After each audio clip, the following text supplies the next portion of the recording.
Hello, AJ. Okay. Hi. Hi, Bo. How are you? I'm wonderful. I'm wonderful. And to everyone listening, welcome to our podcast. Yes, welcome.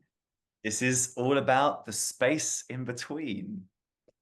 Yeah, and the space in between what we were just talking about, it can be so many things, but mostly between idea and action, or that moment before you take the step, before you take the leap. Exactly. It's it's that space in between energy becoming matter, in between the Oh, vision that you see, that you feel called towards, and actually manifesting that in the world. And what are the ingredients? What are the things, the behaviors, the actions that we can take to leap across that space and to build a bridge across it?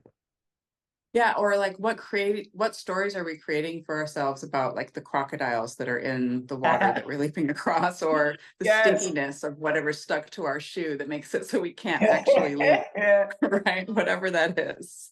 Yeah, because the space can be dark. The space can be opaque.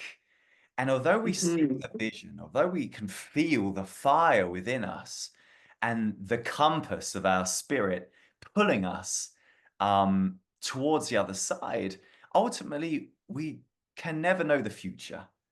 We can never know Mhm. what is in the space, the moats, the fiery pits that we have to walk across. It's a mystery. Yeah, and you have to take the first step, which can be terrifying when you've got all of that potential of what it could be in your head, right? Mm, So yeah, we're just talking about stories and situations and angles to mm. view that, or to look at our lives through that lens, and how to get better at practicing and then maybe mastering traversing it and sharing out tools in the way, because along the way, because I know it doesn't seem to be easy for anyone around me. So let's all share things that work for each other. Oh, AJ, can I ask you a question? Sure. Um, I love to know about a leap that you made, something that's coming up in your memory right now, a leap that you had to make um, to cross that space. Okay. So the first thing that came up when you said that was the podcast that I started. It's been now 2 years ago, which I Mm, can't believe. mm, But in the beginning, I started with, okay, I'm going to start recording episodes that I can bank so that I eventually can start publishing, and I'll never have a gap in my releasing, because I'll have some that are extra. And so it was easy to record. It was easy to get interviews. It was easy to show up and to do the interviews in a way that felt good. And I think I got some great recordings. But the leap, the tough part, the part that I was so scared about, was actually publishing it and like putting it out there for people to hear it.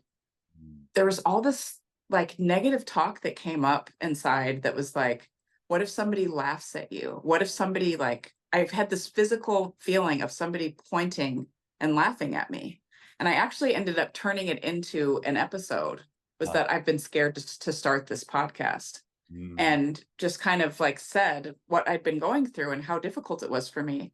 And ultimately, it ended up being a friend. It always is a connection for me. This is in my life how it's worked, is mm. that there's some connection of someone who was inspiring to me in the moment, that just was like, who is this person that you have in your head that's laughing at you? And what state must they be in Mm. if they're laughing while you're just trying to start something new? That says more about where they're at. And you don't need to be worried about that energy anyway. People who want to hear you are going to be so excited to hear you. And almost like it's not about you. People need to hear what you have to share, and you're stopping them. Like, stop doing that. And so I was like, Get out of okay, the you know way. what? I'm doing it. Yeah, so I Yeah. was like, I'm doing it. I'm doing it. I'm just going to do it. And I kind of just like held my nose and closed my eyes and just did it, you know? And felt all the feelings, but didn't allow that to stop me from just doing it. And so that's part of it, is like this shift of the fear of it is less scary than my confidence that it's better to move forward. There's some point that you get to where staying still is almost more painful than the move, the fear of the move even. So yes, that was my recent example. Oh, yeah. It paralysis from from judgment. Like this is, Mhm, you know, I can trace back so many times where I imagined the judgment that inevitably I was sure that I was going to feel from other people, the judgment of myself, the impatience within myself for not already mhm, being in the place that I wanted to be in. And this almost this anger at myself, at life for not already being in the place. And the crazy thing is, it's not just me as say being a guy in his 30s thinking, oh, if I had done more, maybe I could be this by now. Maybe I could be this by now. I remember feeling this when I was a teenager. I remember feeling this when mhm, I was in primary school, practicing the guitar, practicing something difficult and meeting that edge and thinking, wow, it is so painful to not be able to play this. I'm so annoyed at myself that I can't play this thing now.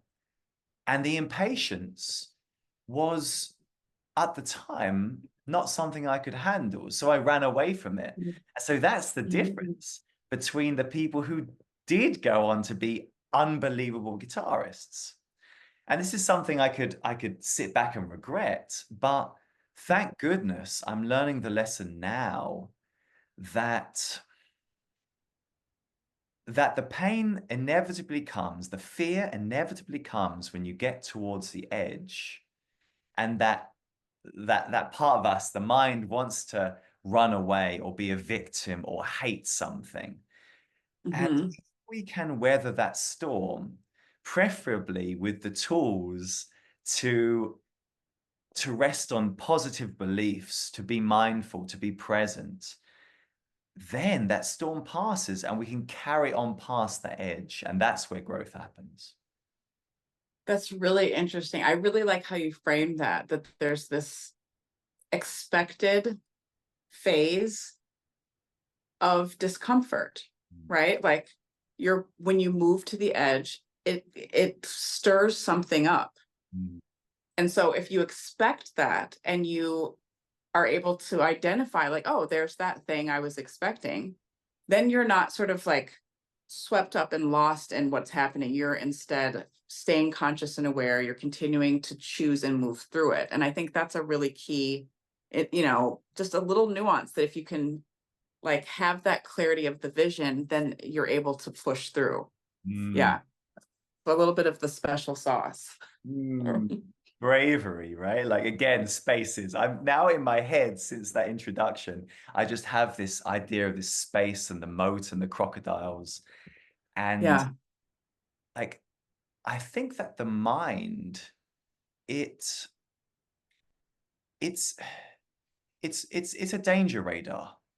And so its job and what one of its functions is to imagine all the things that could possibly happen. And To the protect you. To protect you, really. exactly. It's Yeah. to help us, right? And so it points Yes. these things out and it says like it says these are the reasons why you shouldn't do the thing. And none Right. of them are true exactly, but they are all potential monsters hiding under the bed. And so we don't like those monsters. We want a nice, comfortable night's sleep. And so sometimes we're like, well, maybe I just won't get in that bed. Maybe I won't get in the room. Maybe I'll go somewhere else. And Yeah. I think we can all attest to this feeling of having run away from destinies, from potential part things that could have really that our souls wanted to do. And it gets a point in time, and I think this is what maturity is to a large extent, where we stop running and say, bloody hell, like I think it's time to get in that bed. You know what? It's really interesting you're using the word running because for me, it's freezing. Like, and then that makes me think of flight, fight, or freeze. And then I'm like, wow, we respond in the same way in our survival that we do in our fear of moving because it's actually rooted in our fear of survival. That's why. Like it's just so obvious because those same response patterns present themselves almost like through evolution. Well, it is through evolution, not almost through evolution, right? That we have this fight, flight, freeze, or I guess fawn is another one, as our response for survival. I don't experience it as running it away. I experience it as like this inertia or like Mm, um there's a lot of things I'm telling myself for why I shouldn't move yet, not yet. I have to do some other stuff, then I can do that thing later. I have to get to this thing or know this thing or I busy myself with something that's running me in place. But it interesting. feels more like or I just am like there's so much to do, I'm not sure what to do and I feel a bit stuck of where to start so that I don't do anything because I don't want to waste or burn my energy in the wrong place. So Yeah. I'm just kind of like stuck. So yeah, it's interesting how we all respond differently. And I also really saw a kernel of truth for me when you were talking about how it goes all the way back to your childhood, this feeling that you had, because I'd also traced back for me that feeling of being pointed and laughed at. It was from my childhood. Like that actually used to happen to me quite often. It was a trauma for me because I was kind of like stuck between two worlds, like appearing black, but also living in white neighborhoods and growing up only in schools where I was the only one who was of color. And it made me feel always like I didn't belong somewhere and someone was making fun of me for not being like them all the time. Mm, And that's where it came from. That's what my fear was like, what if they're gonna laugh at me kind of a thing. mm, And yeah, it was great to see that and to notice that that was what I was doing because it gave me the power to stop doing it. yes. The Ha, choice. ha. Man, that's interesting. As you were speaking there, um, I came, I guess from, I grew up in England. It's a different kind of place than America. I think that racial tension looks different over here. I think Mhm. it's less explored, perhaps. I think that that might be one way to look at it. Um, because from um my schooling, there were I grew up in kind of the suburbs, kind of country a little bit, like right on the Mhm. edge of London. We had a couple, I think a couple of kids in our school who weren't white. We went to a Catholic all boys school, so it's homogenous in a lot of ways: religion, uh, sex, and race. And, Mhm.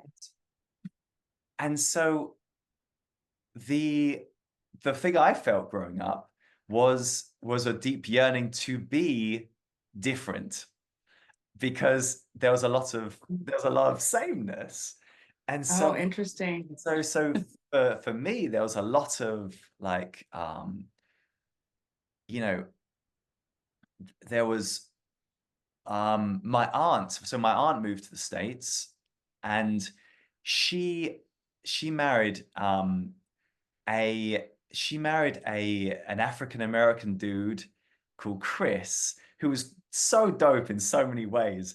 And it was uh, I will go to America to visit, and now I was just like so like hungry for cultural information and so Mm. intrigued by these new cultures that I suddenly were opening to me as a 13-year-old.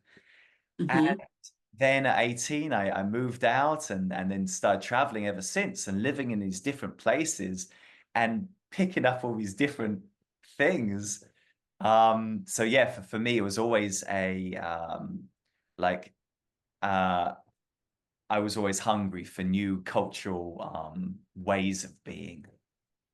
Yes, that's really interesting too. For me, like it it's so opposite, right? Like I think this Yes. is probably normal. Like if you have curly hair, you would wonder what it's like to have it straight. Right. If it's dark, you want it to be light.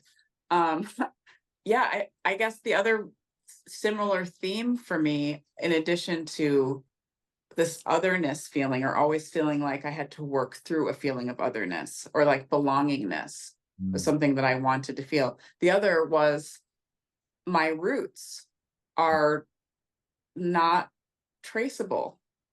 mm, Like, I don't have a relationship with either one of my grandmothers for various reasons that, I mean, like, first of all, when my mother married my father, because my mother is Italian and white, I guess it just, I don't know what this, like, native off the Mayflower, I don't know, like maybe, um, but an Italian. So this is her lineage. And my dad is black. And my mother's family didn't speak to my mom for like almost 10 years after she married my dad. no, And so I didn't have a relationship with this grandmother. I think I met her twice before she passed.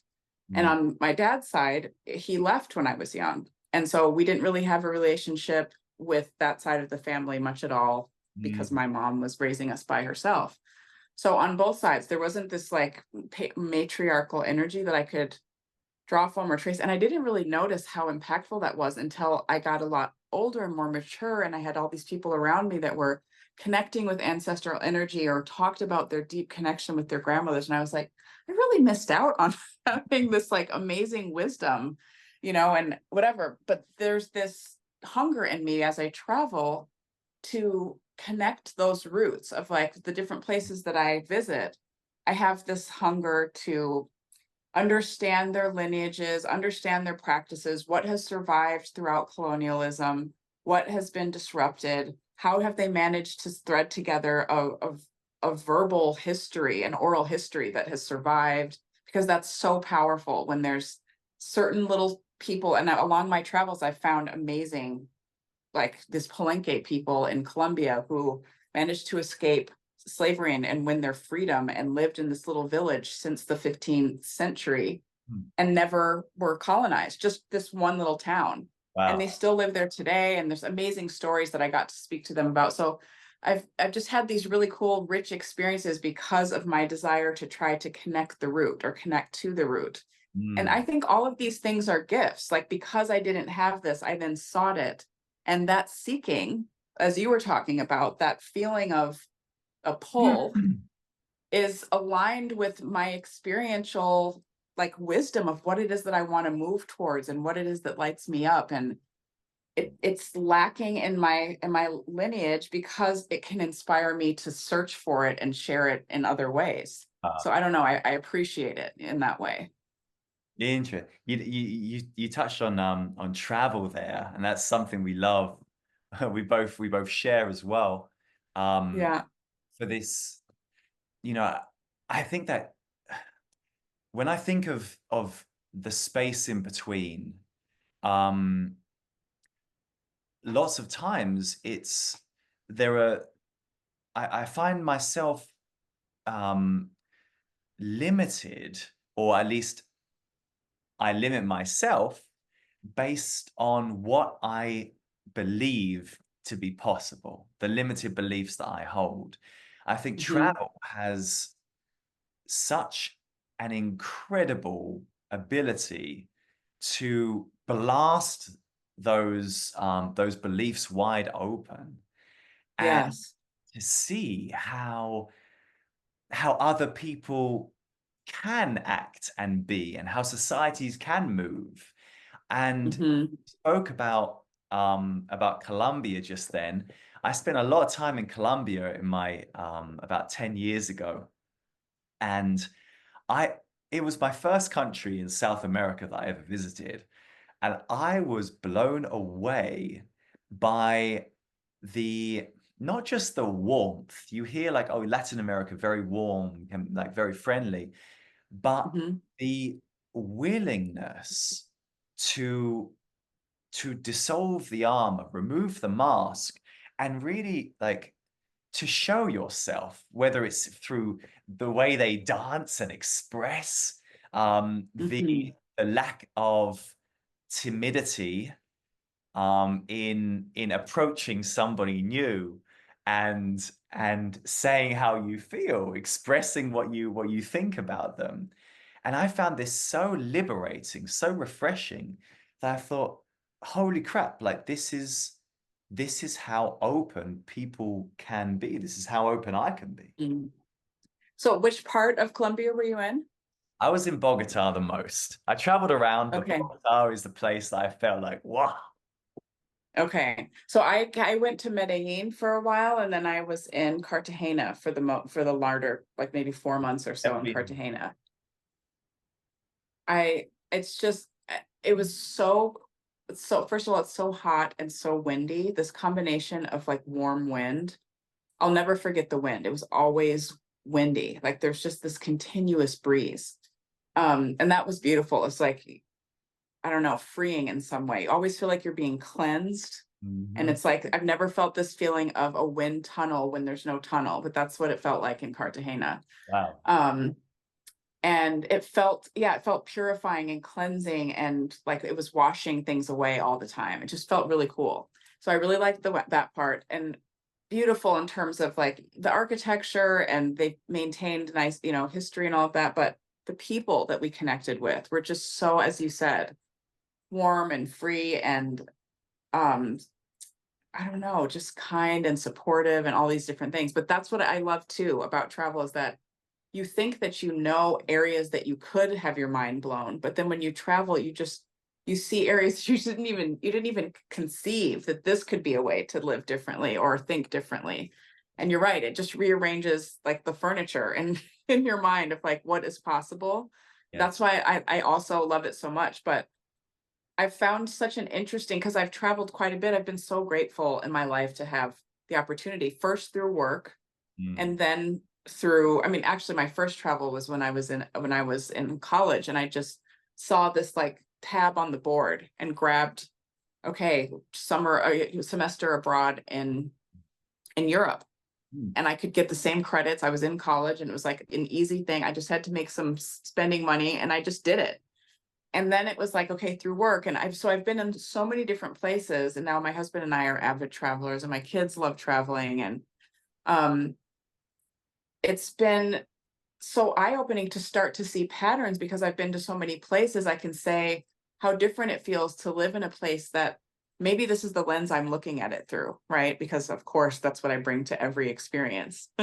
But I see the difference between areas that are colonized or the colonizers. Mm. What does that do to the way that the place is kept up, the way that people think about themselves, the way that they use their language and their expression to communicate what their pride in their themselves, or their country, or their the accomplishments of their fellow, countrymen, whatever it is. It's fascinating to me to see those correlations and to see the patterns that keep playing themselves out as I travel, or even the things that totally blow that and give a new exception to it. I really like that storytelling of like the root of things, and big things that changed whole entire peoples at once. It reminds me of a bigger version of the microcosm of our own lives, of the things that we're discovering about who we are and what we've been through, and what resilience is, and all these kinds of things. It's just very inspiring to me. So Mhm. yeah, Yeah, could talk that's about that all day. yeah. It's interesting how it's interesting how we we bring the passions and interests that are inside of us. In your case, it comes from that experience of being of two worlds. Mhm. And but we all have like the I guess that the underlying narrative which which causes us to frame things a particular way. And that gives us our different perspectives. So Mhm. we're kind of we're always creating unique stories because we're unique people with unique experiences. And Right. Yeah. My thing though is like you and I both have talked about that we've been practicing changing the story, Mm. right? And like the power we have to change the story. Yeah. So yes, there's these things that are playing out, but this infinite power that we have in every moment to be like, you know what, I'm going to write it this way. Yes. That's the space in between part. Ah, cool. That was a great segue. That was a great segue. Yes. Yes. And it's so when we talk about the space in between, there's almost three things, three parts we're looking at. We're looking at the like where we are when we are on the edge of a cliff. Right now, I'm seeing, have you ever seen that Indiana Jones where he's on the edge? He knows the Holy Grail is somewhere in front of him, and Hmm. he's on the edge, and it's like just he's getting the message, just take a leap. Like you've done everything you're meant to do, just take the leap. And of course, that leap, he steps out and he finds that there's actually something there, there's a path there for him. Hmm. So this is, the space in between. And of course, there's something that we're called to get to. Hmm. And, but at the end of the day, of course, we can say we're only ever in the present moment. But and so in a way, we're always on that edge. Like we're always standing there, and moment by moment, we always have the decision to meet the universe, whatever action or reflection that entails. But the Hmm. question then becomes, how do we, how do we find it in ourselves to make friends with our mind? Because we can't always blunt force it into pushing ourselves forward. Sooner or later, we need to make friends with this thing to get it on our side, to form an alliance so that we can step out and step into our power, step into the space. So the question becomes, how do we change that narrative, change that story into one that serves us? That's such a powerful question. Um, I'm trying to think of like for me, how has that played out, at least, most recently, because I also think that there's levels to it, right? I'm sure that there was versions of this playing itself out when I was much younger, but recently, I think for me, the answer has been to discover and to realize that they're actually you mentioned this three parts, right? There's where we are, where we want to be, and the thing that's in between. Yes. But in everything that I've learned and all the wisdom that I've gained, and all the teachers that resonated with me when they taught me things that I could feel that there's a knowing there is no separation. It's all an illusion. So like just this idea of the three things, they're actually one thing, behaving as three things to give you the opportunity to remember that there's only one. That's what I've learned. Mm. For me, it's like the moments where I don't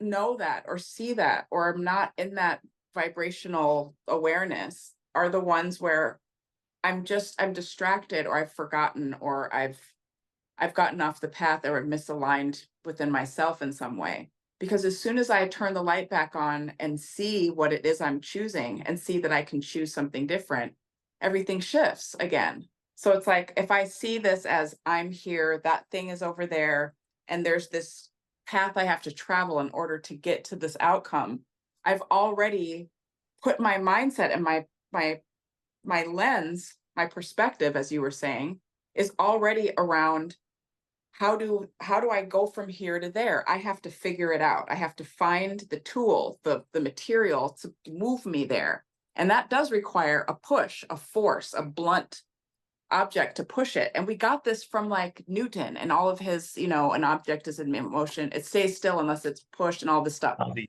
Newton. BS. BS. This is what I've found. Like I'm blowing that whole thing up because if you go down to the nanoparticle level, things are moving all of the time.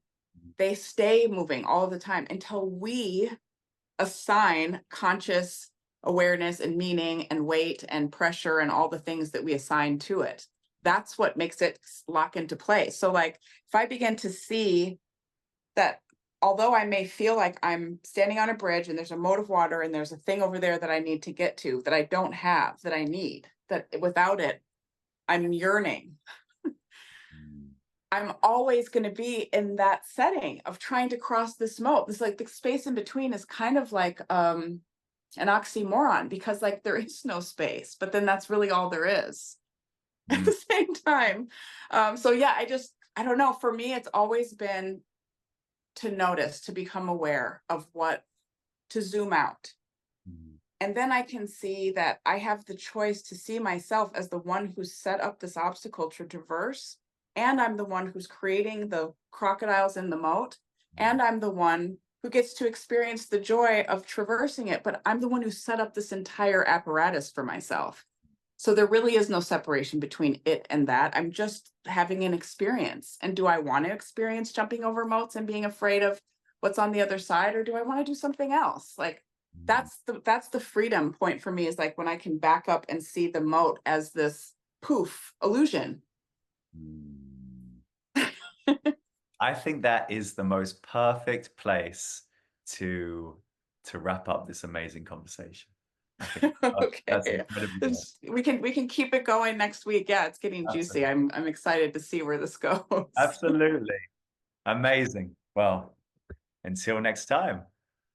Okay, thank you so much for the Thank conversation and you. for, yeah, sharing. Thank you.